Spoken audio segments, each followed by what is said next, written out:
in the various processes. Hundreds of chemicals are used in day-to-day activity and workers are exposed to these chemicals. Safety measures to be followed while handling chemicals. Identify the type of the chemicals, whether it's harmful or dangerous, and check the signs and specifications before use.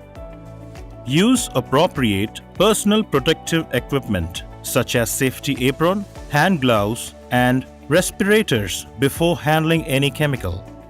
While handling liquid nitrogen, use face shield and full body apron to avoid skin contact.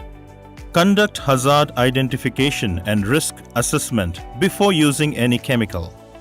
Ensure that all chemicals are labeled as explosive, flammable, oxidizing, corrosive, or environmental toxicity. Do not keep the chemicals on the floor and unclosed. Store the chemicals in well-ventilated area. Store the flammable chemicals in yellow color storage container.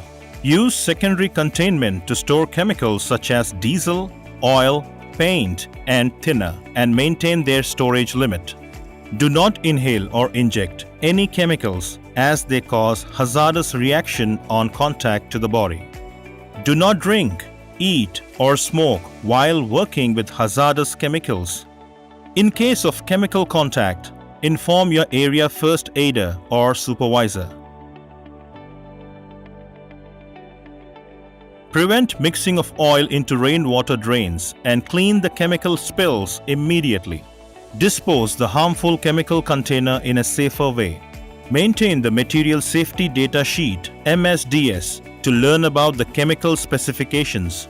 MSDS includes details such as chemical name, physical characteristics, fire and explosion data, dangerous properties, precautions for safety handling, reactivity data, first aid and firefighting measures, transportation and disposal information.